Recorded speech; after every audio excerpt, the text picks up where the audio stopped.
эфире 9 канала программа «Герой дня». Полемика, аналитика, политика. С вами по-прежнему Борис Белдубровский. Дискуссии, обсуждения, комментарии, мнения экспертов, политиков и политологов на самые острые и актуальные темы дня. Сегодня обсудим историческое соглашение, если оно будет подписано. Иерусалим и Бейрут договорились о демаркации морской границы. Месторождение, газовое месторождение Кариш должно заработать уже еще до выборов, кстати говоря, 31 октября, буквально за день до этого. Также обсудим выборы 2022, меньше чем 3 недели до выборов 1 ноября. Возможно, поговорим о 230-м дне войны в Украине. Не прекращаются обстрелы по всей территории Украины уже второй день подряд. Все эти и другие темы в рамках нашей программы «Герой дня» сегодня у нас в студии.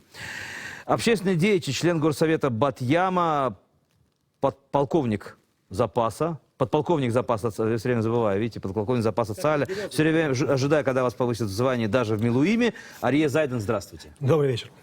Вице-мэр города Ноф-Галиль, член партии «Наш Дом Израиль». У нас в гостях Алекс Гадалкин. Алекс, здравствуйте, спасибо, что приехали. Добрый вечер. Член партии Ликут, инженер военной промышленности Израиля Юрий Магнер у нас в гостях. Член горсовета города Йокнеам. Юрий, здравствуйте вам. Добрый вечер и с праздником. Непременно так. Муадим Симха. С праздником Суккот я поздравляю и финансового консультанта. У нас в гостях аудитора Юлия Леви. Юлия, шалом, здравствуйте. Добрый вечер.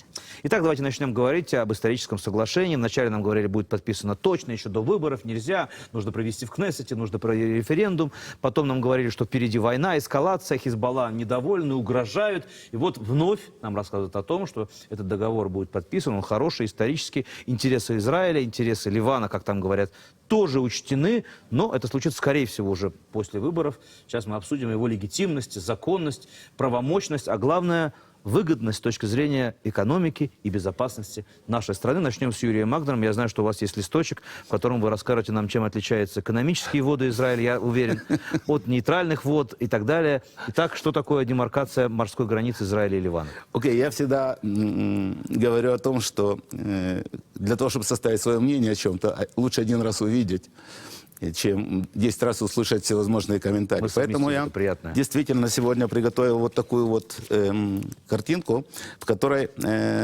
показано, как проводятся линии демаркации морских границ. Они обычно проводятся под перпендикуляром к береговой линии в точке границы, сухопутной границы двух государств. Вы видите на этом рисунке 3 линии. Линия номер 1, это вот линия номер 1, это линия, морской границы, которую провел Израиль очень давно для себя, это тот самый перпендикуляр. Я хочу еще раз, очень давно, это 2000 год, если не ошибаюсь, Израиль в одностороннем порядке решил, что граница будет проходить именно так, это вот номер 1. Это тот самый перпендикуляр, который, в общем, скажем, Израиль сказал, что это перпендикуляр. Который Израиль решил. Совершенно верно. Есть линия номер 23, это граница, которая была проведена Ливаном. Они считают, что перпендикуляр проходит так. В течение более 10 лет идет спор в отношении этих двух границ. И тут вот есть линия A, которая, собственно,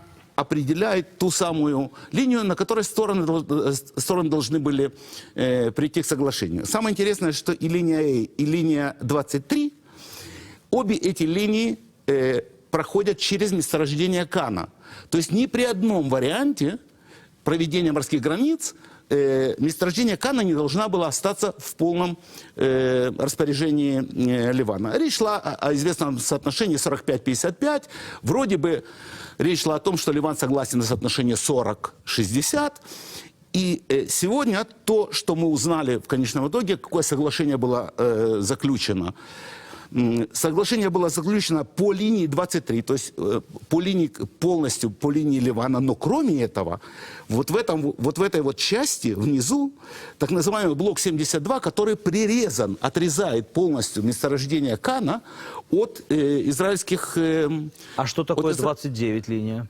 Линия 29 – это линия, которую когда-то провела Хизбалла, но поскольку она вообще... это, по мнению Хизбаллы, там граница проходит. По мнению Хизбаллы, это очень много. Мне интересно, знаете, что Если интересно? видите, Юрий она Мазур еще- так она подробно еще- все она еще и рассказывает. кривая. Хотя соглашение о соглашении, Еще никто не видел. о деталях соглашения не знает почти никто. Нет, нет, 10 это нам карта- говорят, 10 человек, до 20 человек знают. В основном это с Борис, ливанской, кстати говоря, точки эта зрения. карта, Это эта карта, на самом деле, то, что мы видим сегодня, Так. это та карта, которая была опубликована.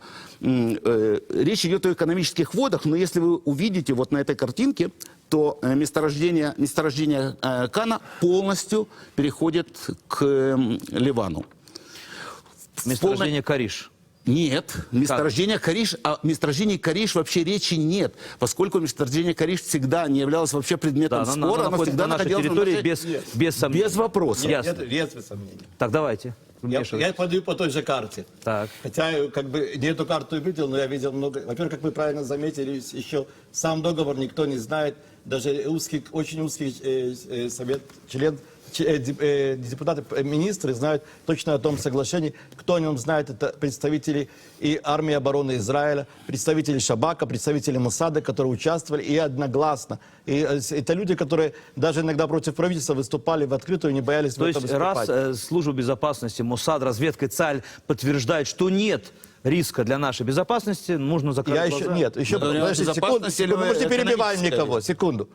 Как правильно было сказано, Поговорим обо всем. Вот Юлия Леви хочет сказать про экономику. тоже.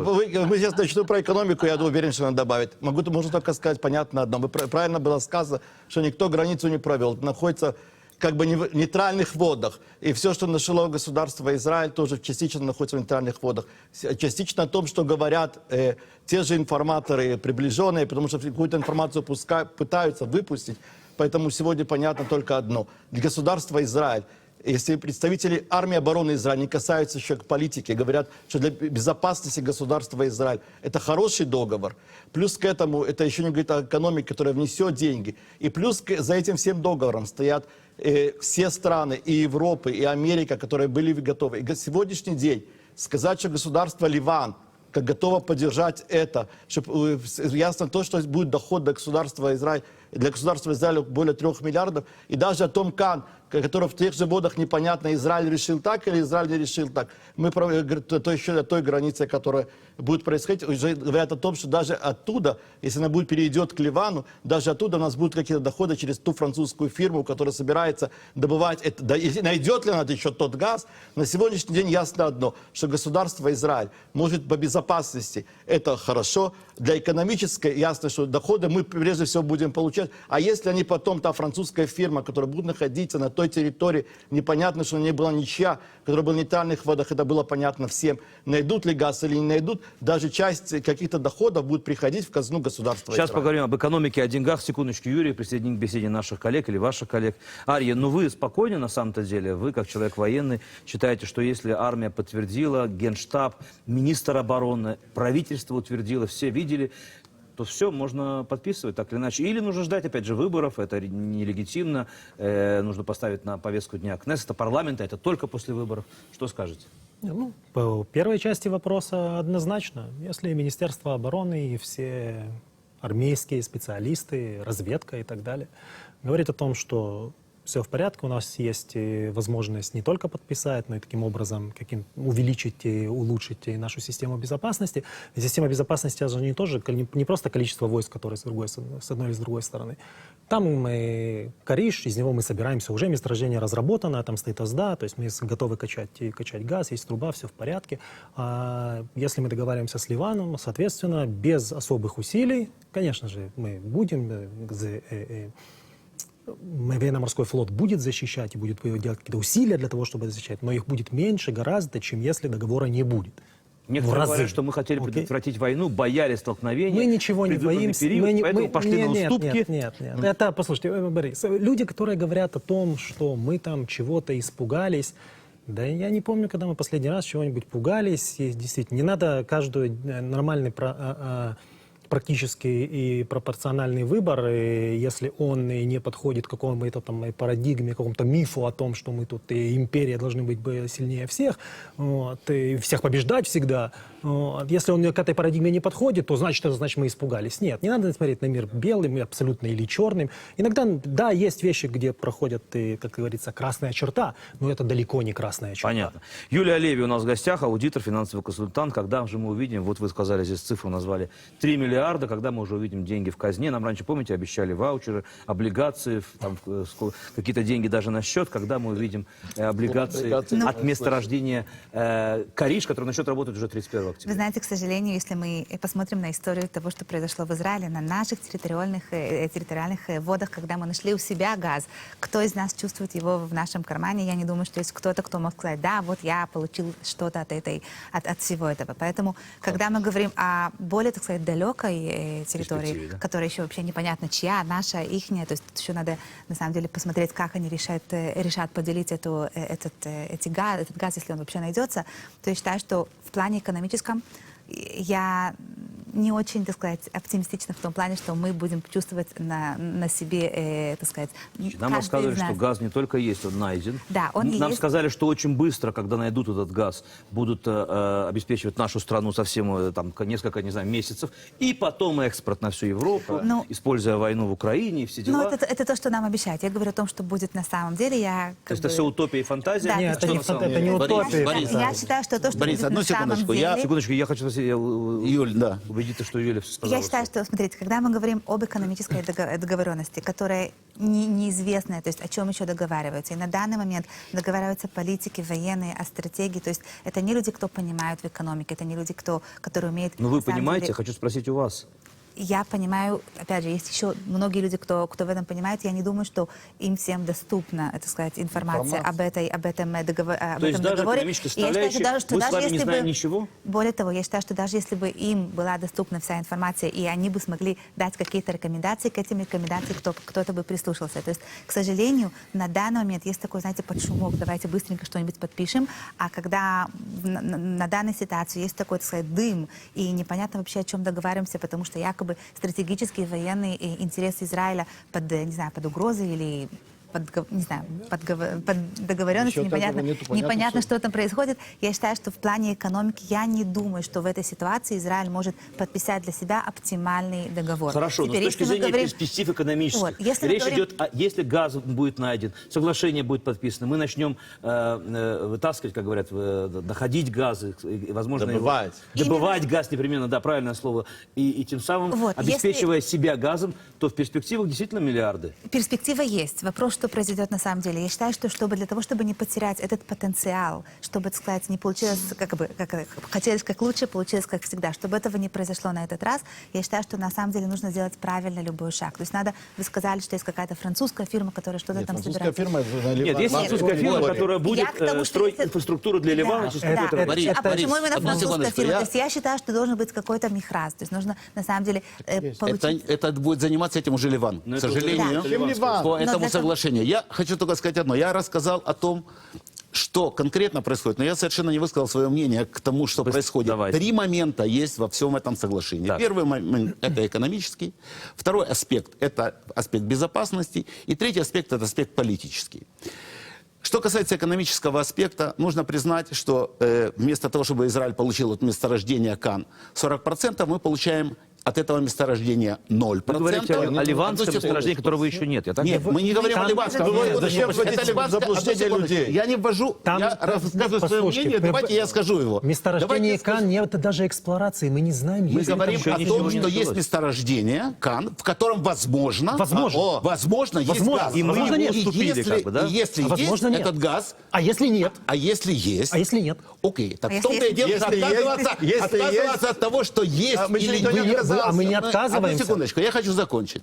Пожалуйста. Так вот, при делении подобного рода вместо 40% мы получаем 0% газа и получаем 17%, судя по тому, какие сведения просочились, 17% от будущих прибылей той компании, которая будет разрабатывать газ. То есть на самом деле при делении бублика Израиль получил дырку от бублика и крошки от деления. Это надо понимать. Кроме этого, с экономической точки зрения мы теряем 850 квадратных километров морской территории. Что будет найдено там, в будущем. То есть, через по-вашему, 10, мы через сдались и 15 пошли на уступки это, однозначно? Это экономическая часть. Нет, Что касается безопасности, Ари очень хорошо сказал, что мы никого не боимся.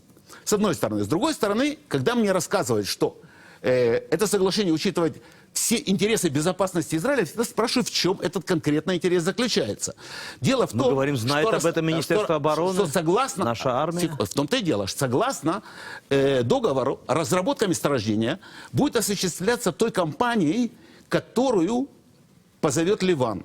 И никто сегодня из нас не знает, не будет ли эта компания, которая будет разрабатывать газ, арабской компанией.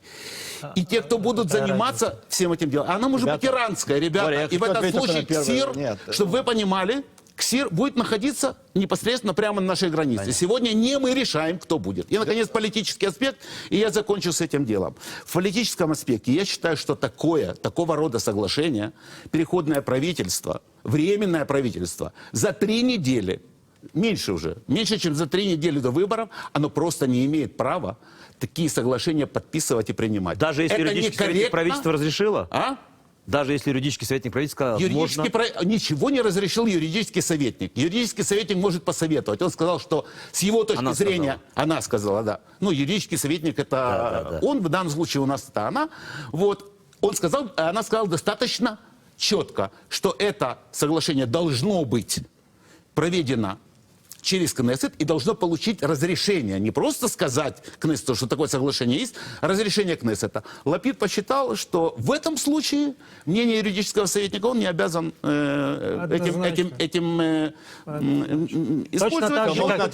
так же, как Нет, Бегин... я не хотел перебивать просто. Алекс, точно так же, как Бегин в 1981 году встал и за один день сказал, что Рамат-Агулан принадлежит этой стране. был временным Точно так же, то какая разница? какая разница? Через 3 недели в Израиле будет другое Нет правительство. разницы в том, что это настоящий лидер, который принимает решение и идет с ним. Он в него верит и идет с ним. Кстати, Вот и все. тоже По вашей логике. Алекс, одну секунду, я хочу... Это нехорошо, Хорошо? То есть в плане... Это не должно быть. Это диктат. Тогда давайте отдадим Рамат-Агулан. Кнессет суверен народа. Да, давайте отдадим Рамат-Агулан. Вот Это не так. разрешить это соглашение должен быть суверен. Три мужчины кричат, один вмешался и дает слово женщине. Юлия, я хочу вам дать слово, потому что у нас скоро рекламная пауза. Пожалуйста. То есть я считаю, что в плане экономики, я думаю, что это не тот спасательный круг, о котором мы мечтаем. То есть я считаю, что если мы хотим на самом деле сделать оптимальное экономическое хорошее соглашение для Израиля, которое будет учитывать все и политические, и стратегические интересы, нужно дать этому время, нужно понять, что мы подписываем, нужно понять, какие вообще есть альтернативы, и подписывать это только в том случае, что на самом деле экономическая сторона это... Боря, То есть вы намекаете на то, Боря, я хочу сказать, что просто- уступать с точки зрения месторождения будущего Ливана нам нельзя так Я просто. считаю, что Это подписывать наша... что-то, лишь бы чтобы подписать под Сейчас вы шумок, скажете, когда все в дыме, в тумане, непонятно вообще, о чем они говорят. Я не думаю, что даже наше правительство сможет понять, что оно подписывает. И поэтому это ладно, не Иван, актуально. серьезно. Все, у них друзья, мы нет. делаем... Я хочу сказать, И, что- Алекс, я извиняюсь очень сильно, но у нас сейчас рекламная пауза. 2 минуты 39 секунд. Я благодарю Юлию Леви за участие в нашей программе. К нам приехал еще один гость. Мы не можем не дать ему тоже возможности выговориться. Это политтехнолог Александр Городницкий. Юлия Леви, спасибо большое Спасибо, за участие да. в программе. Спасибо. Реклама. Возвращаемся. Острая дискуссия. В этот же момент только что президент Байден позвонил Лапиду, поздравил его с историческим соглашением с Ливаном. Мы об этом говорим. Видимо, нас смотрят и в Америке тоже. Иди знай. Реклама, вернемся.